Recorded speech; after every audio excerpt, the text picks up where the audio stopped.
comme je l'ai dit, il n'y a pas de tribalisme, il n'y a pas de division au milieu des combattants. Nous avons tous embarqué dans un seul avion et cet avion-là s'appelle Destination Kanambe Dégage.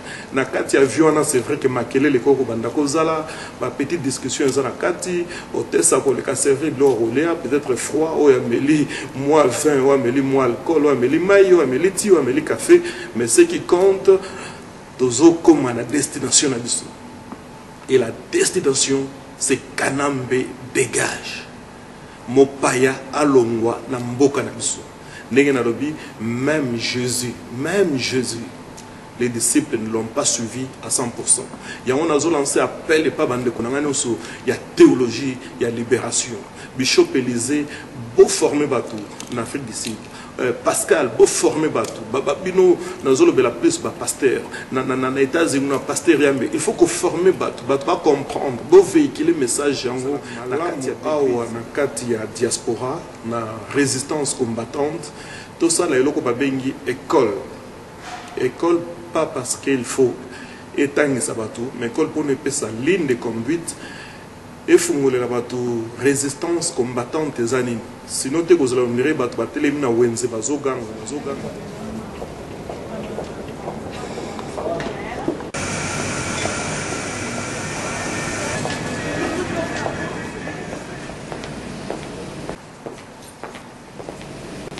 Théologie à libération et les lots à l'aéroport il y a un thème que ça la émission oyo pour nous accepter nous bande qu'on a été tant oyo côté avion aux la tendance politique ni tendance je ne sais pas économique ni tendance spirituelle ni tant on lobby na côté avion na États-Unis aux autres États-Unis ce que lobby na zo kene na Cameroun aux autres na Cameroun ce que aux autres na Japon aux autres na Japon.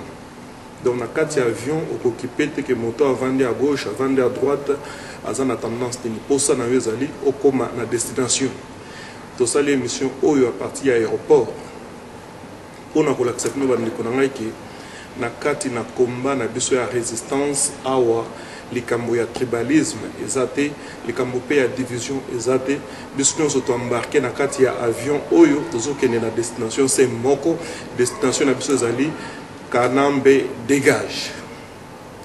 Peu importe tendance na yo, peu importe idéologie na yo, avion oyo côté na résistance combattante comme monango Kanambe Dégage.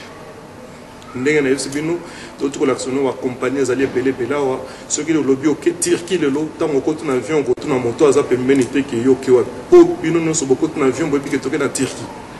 Alors, biso avion, biso tozuna bino ba combattant ya résistance, kombo nango ezali Kanambe Dégage. Na kati ya Kanambe Dégage, tozana la vérité des yeux. Eza mamingi lelo, les combattants ont développé des réflexes pessimistes. Quand ils sont sur Facebook, dès qu'ils voient un nom à connotance il y a Équateur, tribaliste. Ce qui a moni non à connotance kassaïenne, tribaliste. Pas question. Mboka moné n'est pas Congo tozanango. Ce qui peut être lobby et que c'est une sous élection. Yo kanisi ce que vous allez monter à région ya Kivu, to ya Équateur, to ya Kassai, to ya Bakongo. Yo kanisi région na yo est capable et voter yo et commissaire yo président ya Congo. Pas question. Okozala na besoin ya suffrage ya mboka mobimba. Okozala na besoin ya bato ya ba ya nord, ya sud, ya ouest, ya est, ya Congo, nyonso ba voter yo. C'est pour cela que na ko sabino ke na kati na avion to koti na bino tribalisme ezate, division pesate parce que biso nyonso tozana objectif c'est moko Kanambe Dégage. Alors bande ko na ngai bobi kata na tango ya Yesu na l'ère ya Hérode. Tous les qui n'ont pas courant et belé, tous les qui n'ont pas pharisiens, les pharisiens ont posé dans le qui est d'abord peuple juif. Tous les qui n'ont pas sadducéens, ils ont aristocrates, posé dans le qui est politique et au-dessus il y a religion. Tous les qui n'ont pas zélotes, ou qui branche armée, le biso il faut tout bengana. Monguna il y a Rome, ils ont siégé dans le ya Israël, ba bengana na minduki.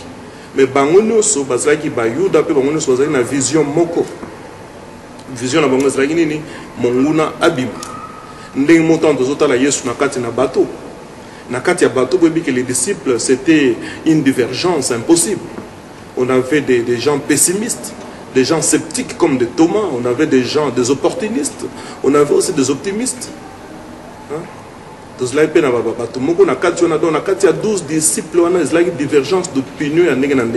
Mais tant on peut se lancer contre le bateau, pour ça, on a de l'autre côté, de l'autre rive.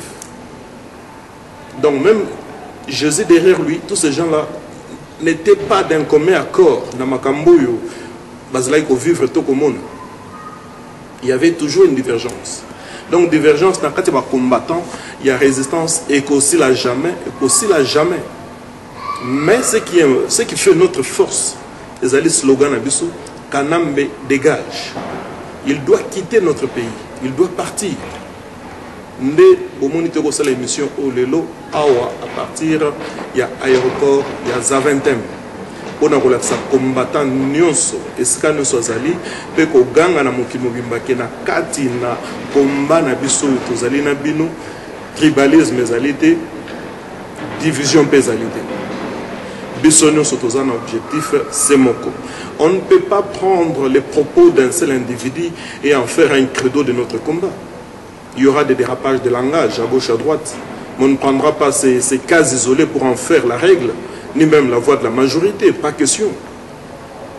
Vous savez, quand on parle des ramassis, quand on parle des populaces, quand on parle de toute cette masse-là, dans la masse, il y a trop de cris. Il y a des cris de ceux qui sont dans la joie, il y a des cris de ceux qui pleurent, il y a des cris de ceux qui murmurent à gauche, à droite. Mais ce qui compte, c'est de marcher, de partir ensemble. Et dans ces combats, nous partons tous ensemble, nous avons une seule destination. Notre destination, c'est Congo. Notre destination, c'est Kanambe dégage. Notre avion dans lequel les combattants de la résistance ont embarqué s'appelle Kanambe dégage. Il n'y en a pas d'autre. Nous avons lancé appel dans le parti politique ou bien on va pousser dans le parti politique. Parti politique na biso oboko sala parti politique nyonso yoko kina ko sala idéologie na mweza c'est moko Kanambe dégage.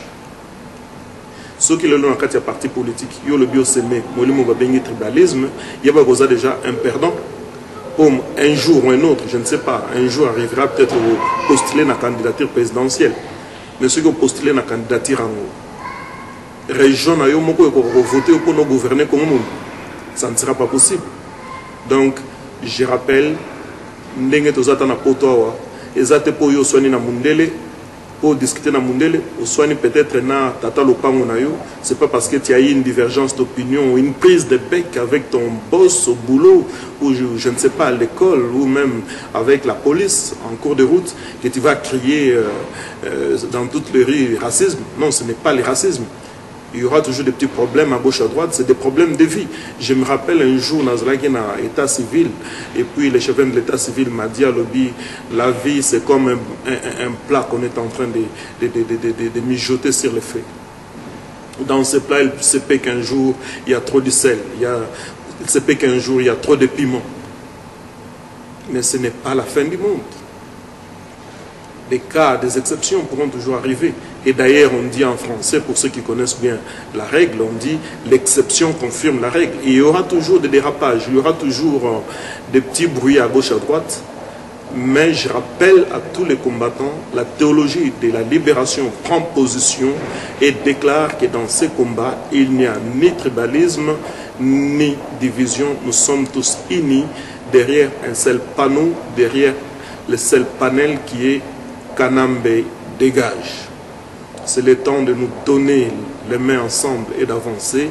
Et si dans ces combats, les faibles, il y en aura toujours, des forts, il y en aura toujours, eh bien, le meilleur principe, c'est de dire que les forts supportent ceux qui sont faibles. Tous se supporter les uns les autres. Donc, coller la même instruction, la même éducation, chacun a reçu son éducation, chacun a reçu son instruction. Mutnamutu a émergé dans la vie d'une façon ou d'une autre, mais ce qui compte, c'est que nous tous, nous avons embarqué dans cet avion qui s'appelle Kanambe dégage. Nous sommes embarqués dans l'avion au Kombo Nango, Kanambe dégage. Je rappelle encore, to embarqué na kati ya avion oyo kombo nango Kanambe dégage. Avion mususu zate, objectif mususu zate. Bon se rappeler histoire ya Paul, tant que pas Corinthien. Aïs ba on azo comme mingi bino ba Corinthien ndengeni ni bozolo ba moi je suis de Paul, moi je suis d'Apollos. Mususu akolo na mususu akotia mai. Mosalo papa Tshisekedi abandi. Aza éternel la mokilité. Mais abandi yango to permettre asilisa yango. Pe nzamba ko bongisa ke dans des générations à venir ba misusu pe ba ko continuer yango. Mais to tikela mopaya tango te il y a alongo la makansi so bobi ke makambo no so eleki na période il y a un an il y a anniversaire il y a élection M23 Kampala tout ça ça a été une grande distraction et pas il y a monguna balinga ko bimsepso na makanisi makambo il y a un an anniversaire il y a un an il y a élection basali tout ce qu'ils pouvaient ba distraire biso balongo la personne a voix et a volonté de dire gloire à Dieu, tu le lot aux tenir, mais tu continues à souper. Je lance un message à Kanambe, tout ce que tu as fait pour nous distraire, pour le premier anniversaire des élections du président élu, tout ça c'est nul et non avenu parce que nous gardons toujours en mémoire que tu dois quitter le pays. Il n'y a pas une autre solution. Tu dois dégager. Tous les panneaux écriront Kanambe dégage et nous les crierons encore plus fort, nous les crierons encore trop fort et plus haut jusqu'à ce que tu quittes le pays qui ne t'appartient pas, le pays dans lequel on n'a pas enterré ton nombril. Motolo na yo bakunda yango na Congo te, pe Congo et bioté, tous en a seule devise Kanambe dégage. Ndenge na lobi na nos combattants en résistance.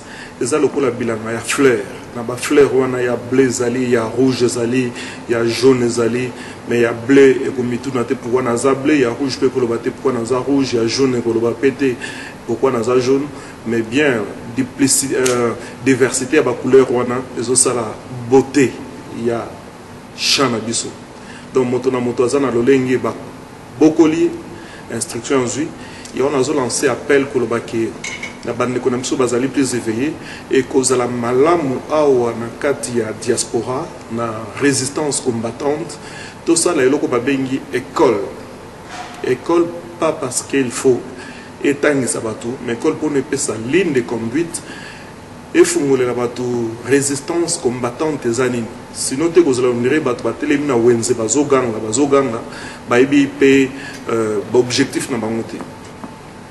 Donc, Sengeli Nazo prônait vraiment idée wana. Je lance cet appel Nabato Bazo Kangai qu'il est temps que l'école Moko et se mettre sur pied avec des sessions par exemple une fois par mois où il y a résistance combattante, il y a vendre ensemble, bazo développer idée nakati ya formule nabiso objectif nabiso ya Kanambe dégage.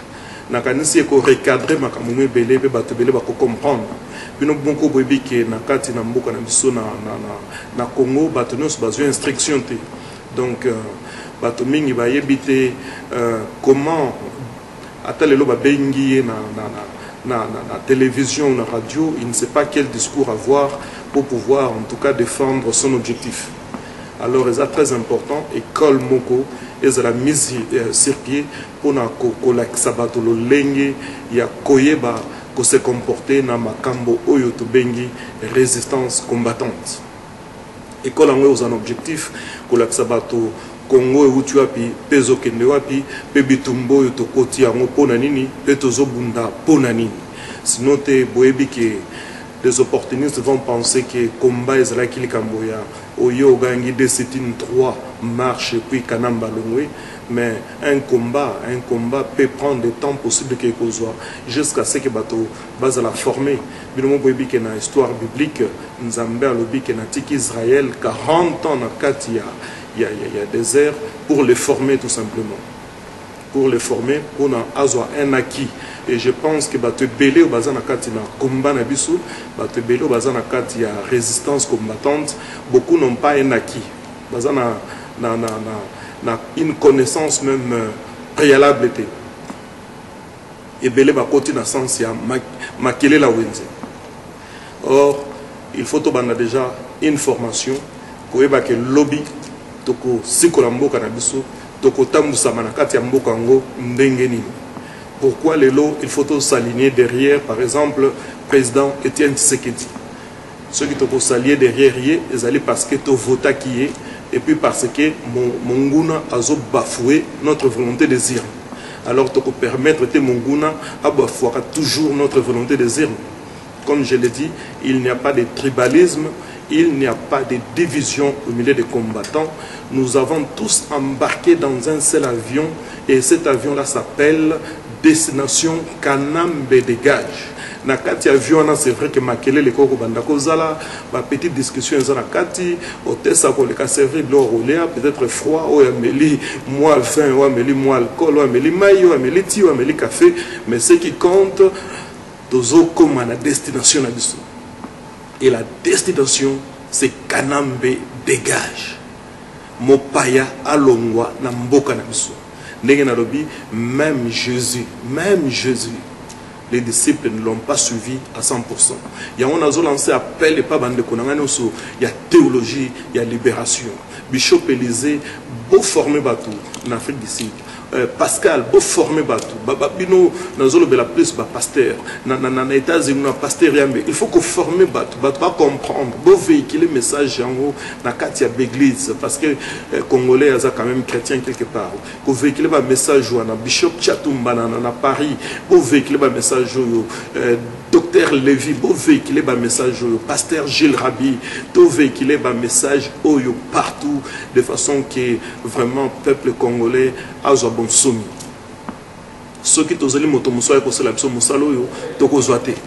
Biso moko to sala na moke tozana ngo. Na lancer appel na bande konoso ba prédicateur que na monoko na bino bokota na banda bozangi ba frontière, vous entrez dans des maisons pour na ko édifier ba pour na ko sambela pour na bango ezali occasion moko munene occasion moko malamu ya ko profiter na tango wana pour na ko vendre ça les kamboyo ya Kanambe Dégage. Il faut allongwa na mboka na biso. Donc notre avion est en plein vol. Notre avion va bientôt atterrir dans l'objectif, dans l'objectivité. Kanambe Dégage.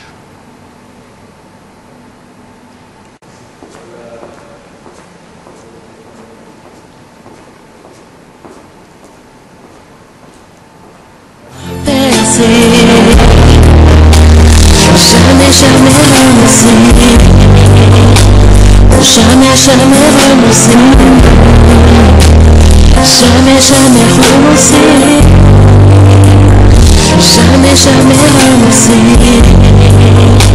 renoncer, jamais renoncer, jamais renoncer, jamais renoncer.